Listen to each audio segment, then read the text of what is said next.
के अंदर जोहानिसबर्ग में, जिसमें प्राइम मिनिस्टर मोदी और सारे चाइनीज़ प्रेसिडेंट वगैरह गए हुए हैं। खैर पाकिस्तान को तो किसी ने नहीं बुलाया, बड़े मुल्क इकट्ठे हो रहे हैं, वहाँ को 40 एक मुल्क इकट्ठे हो रहे हैं। कि जो प्रेसिडेंट आरिफ अलवी हैं उन्होंने अब ये इंकशाफ किया कल के रोज अचानक, उन्होंने कहा कि और हमें कोई ये भी बताने वाला नहीं है कि हमें क्यों नहीं बुलाते, और हमें ये भी बताने वाला कोई नहीं है कि जो ब्रिक्स है उसकी एक्सपेंशन हो रही है तो हम क्यों इसका हिस्सा नहीं है। जो आर्मी एक्ट अमेंडमेंट का बिल था उसके ऊपर उन्होंने सिग्नेचर नहीं किए, लेकिन उसके बाद वो पास हो गया, उनको पता चला। तो पहले तो ब्रिक्स पे जाएंगे। ब्रिक्स एक बहुत इंपॉर्टेंट फोरम है जो अमेरिका के बगैर है या अमेरिका से अलग है। अलग तो नहीं कहना चाहिए, कोई ना कोई कनेक्शन है, ट्रेड है, बिजनेस है, क्योंकि दुनिया की बड़ी कंट्रीज हैं। इंपॉर्टेंस बड़ी सारी दुनिया की नजरें इस वक्त जो है भारत के चंद्रयान 3 पर है। मैं समझता हूं बहुत बड़ी अचीवमेंट है, बल्कि यहाँ पे तो चंद्रयान 3 मोदी साहब का साउथ अफ्रीका का दौरा, कल वेस्टर्न मीडिया ने इसको हाईलाइट किया है और उसको जो रंग दिया जा रहा है उसमें बताया ये जा रहा है खासकर ब्रिक्स के हवाले से कि चाइना उसकी एक्सपेंशन चाहता है और उस पर अपना असर रसूख जो है वो एक्सपेंड करना चाहता है, बल्कि उसमें वो पाकिस्तान को भी ऐड करना चाहता है ब्रिक्स के अंदर। चाइना इज इंटरेस्टेड, पता नहीं पाकिस्तान इंटरेस्टेड है या नहीं है। देखें ब्रिक्स में तो फिर जो वही लोग कंट्रीब्यूट या पार्टिसिपेट कर सकते हैं जिनके इकोनॉमिक सिचुएशन हो। आपके तो हालात यही हैं कि आप पिछले 76.5 साल से मांगे तांगे पे चल रहे हैं। सिर्फ रशिया चाइना एक दूसरे के करीब हुए हैं, मिडिल ईस्टर्न कंट्रीज चाइना के करीब हो गए हैं, और उसमें साउथ अमेरिका के कंट्रीज जो है वो चाइना के करीब हो चुके हैं। इवन देन मैक्सिको चाइना के करीब होता जा रहा है। और इन सारी चीजों को अगर देखा जाए तो अमेरिका जो है वो अगर यहाँ पे जिस तरह के पिछले दिनों में आर्टिकल्स थे कि can India deliver to US whatever the US wants, Taiwan के हवाले से। लेकिन ताइवान अकेला तो दुनिया का इशू नहीं है, दुनिया के अंदर और भी इश्यूज मौजूद हैं और जिनमें चाइना विन होता नजर आ रहा है। जिस तरह सऊदी अरेबिया है, जिस तरह ईरान जो है वो चाइना ने पहली दफा हिस्ट्री में, आज तक उन्होंने किसी चीज की आर्बिट्रेशन नहीं की, पहली दफा उन्होंने आर्बिट्रेशन की ईरान की और सऊदी अरेबिया की। तो वो जो एक रोल अमेरिका का होता था, चाइना उस पे उस तरफ जाने की कोशिश कर रहा है। आपको यहाँ पे ये भी बताना चाहूंगा, चाइना ने यूक्रेन में प्रेसिडेंट शी गए, उन्होंने यूक्रेन के अंदर भी अपना एक पैकेज देने की कोशिश की और रशिया ने उसको सीरियसली लिया। तो वो जो उसका रोल चाइना का बढ़ता जा रहा है, ना सिर्फ डिफेंस बल्कि डिप्लोमेसी में, फॉरेन पॉलिसी के हवाले से, that is threat to India at the same time. और ये ब्रिक्स जो है ये एक टूल, दूसरा टूल चाइना इस्तेमाल करना चाहता है वेस्टर्न सिविलाइजेशन और इंडिया। जितने कम खर्चे के ऊपर ये सारा कुछ किया जा रहा है, इसके पीछे अगर देखा जाए तो स्वाय नेशनलिज्म के और कुछ भी नहीं है। जब आप प्राइड हो आपके अंदर कि हमने अपने मुल्क का झंडा वहां लहराना है, हमने अचीव ये कर। चाइना अगर इंडिया की पॉपुलेशन का हिसाब लगाया जाए, फिर ब्राजील को देखा जाए तो एक बहुत बड़ी पॉपुलेशन बनती है दुनिया की। इकोनॉमी में भी नो डाउट कि 16% एक बहुत बड़ा नंबर है देखा जाए, और भी बहुत सारी। अब ये जो अफ्रीका में जा रहे हैं, it has lot of future, क्योंकि जो सबसे बड़ा चीज है कि जो डिस्कशन में आएगा कि जो लोकल करेंसीज है ब्रिक्स कंट्रीज की, दे आर एम्फसाइजिंग कि अब ट्रेड उन्हीं में हो और डॉलर को रिप्लेस किया जाए जी। ये प्राइम एजेंडा उस पे होगा।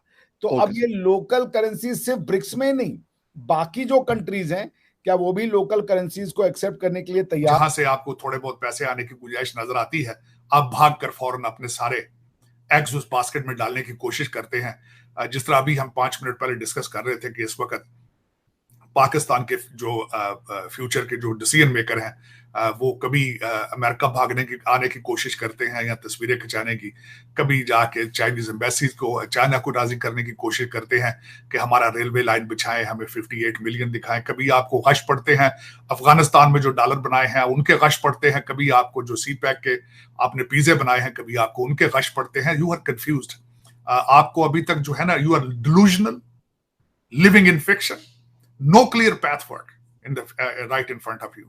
आपकी खासकर जो नई कैबिनेट जो केयर टेकर देखकर जो मैं I was trying to read the mindset of your decision makers which is not healthy for Pakistan to begin with। अभी तक वो भी क्लियर नहीं है, वो भी कंफ्यूज हैं। काकड़ साहब को लाने की कोशिश की जाती है ताकि सी पैक को खुश किया जाए चाइना को, लेकिन फिर जब वो खुश होते हैं तो साथ ही भागकर अमेरिका का आपको नजर आना शुरू हो जाता है। फिर फौरन आप अपने दौरे जो है वो यहाँ के करने की कोशिश करते हैं। यहाँ पे कुछ चंद लोग हैं पाकिस्तानी डायस्पोरा के जो यहाँ पे पैसे देकर कांग्रेसमैनों के साथ उनके रिलेशनशिप हैं अल्टीमेटली, क्योंकि अमेरिका के अंदर अगर देखा जाए तो चीमा सा सियासत में दो चीजें हैं, या पैसा है या वोट है। वोट हमारे नहीं है यहाँ पे, और पैसा भी हम देते हैं सिर्फ तस्वीर खिंचवाने की हद तक। लेकिन 2-4 पाकिस्तानी हैं जो इस वक्त मैनिपुलेट कर रहे हैं पाकिस्तानी टोटल आपकी जो रूलिंग एलीट है उसको। मेरे ख्याल में वो देखा जाए तो किसी हद तक उनको बेवकूफी बनाया जा रहा है। चौधरी साहब ने ट्वीट किया और उन्होंने कहा कि पाकिस्तान के टीवी चैनल्स को लाइव कवरेज देनी चाहिए चंद्रयान 3 की, जब हो रहा हो कि जी अब लैंड करने वाला है तो उस तरह से लाइव कवरेज देनी चाहिए। मुबारकबाद उन्होंने भारत को दी है, जो कि एक बहुत अच्छा खुशगवार चेंज है। मैं खुद मुबारकबाद दूंगा, मेरे लिए खुद प्राइड का मैटर है। और बल्कि मैं देखें, आप बॉलीवुड की फिल्में देख सकते हैं, आप सिद्धू मूसेवाले को फॉलो कर सकते हैं, तो चंद्रयान 3 को फॉलो क्यों नहीं करते भैया? अब नफरतों के दरवाजे बंद करें आप ये। बल्कि आरजू मैं ये बिलखसूस ये कहूंगा, हमेशा मैं कहता हूं कि भारत के मॉडल को फॉलो करो और भारत के साथ ट्रेड करो भाई, रिलेशनशिप ठीक करो, ट्रेड करो। ईरान को आपने शिया करके दरवाजा बंद कर दिया, यहाँ पे हिंदू करके बंद कर दिया दरवाजा आपने। और क्यों कर दिए? आपकी जरूरत है ये ईरान और भारत के साथ रिलेशनशिप करना, आपकी बका की ये के लिए, आपकी सर्वाइवल के लिए बहुत जरूरी है। चाइना भाग भाग के जाते हैं, वो कौन से मुसलमान है?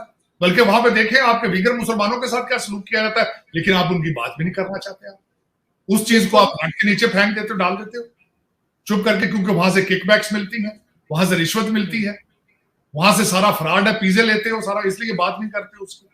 ये भारत के साथ मैंने जिस तरह बताया आपको कि इस वक्त पाकिस्तान की सर्वाइवल के लिए बहुत जरूरी है कि नॉर्मलाइज रिलेशनशिप भारत के साथ हो, अपने जो डिफरेंसेस उनको खत्म करें, ट्रेड शुरू करें, वहां से अपने चीजें, गंदम चावल, अपने सारी अद्वियात और सारा कुछ, और उस मॉडल को फॉलो करें। और नेशनलिज्म देखें, जिस तरीके से उन्होंने नेशनलिज्म के जरिए अपनी चीजें तब्दील की हैं, आपको भी जरूरत है। आप चांद पे नहीं जा सकते, सर्वाइव करना तो पाकिस्तान की के इंस्टीट्यूशंस को आप लोगों ने टोटली जो है वो डिमॉलिश कर दिया, क्योंकि वहां पे ऐसे लोग ले जाके बैठा दिए गए जो वहां बैठना तो दूर की बात है, वो कहीं भी बैठने के काबिल नहीं थे। किसी भी अपनी जो उनके एटिकेट्स हैं, जो तरीका है, ये जो तीसरा तरीका उसने इख्तियार किया, इसको कहते हैं चालाकी, बदयांती, एक ट्रिक करना, किसी को झूठ, फ्रॉड, इस तरह के जुमरों में आता है। पार्लियामेंट बैठ के सर पकड़ के गैस करे 6 महीने कि भाई सदर साहब को कौन सी बात इसमें पसंद आई या नहीं आई। ये कौन सा कानूनदान है जो इस तरह का तर्जमा करेगा? ये आइन की मंशा के खिलाफ है। आइन का मतलब है फैसिलिटेट करना मुख्तलिफ इदारों के दरमियान। तो कम्युनिकेशन इज ए मस्ट कि आपको बिल पसंद नहीं आया तो आप लिखें कि हमें ये चीज़ पसंद नहीं आई और हम वापस कर रहे हैं, या आप उसकी आर्गूमेंट भी ना दें कि हमें क्यों नहीं पसंद आई। ये कोई बहस नहीं है।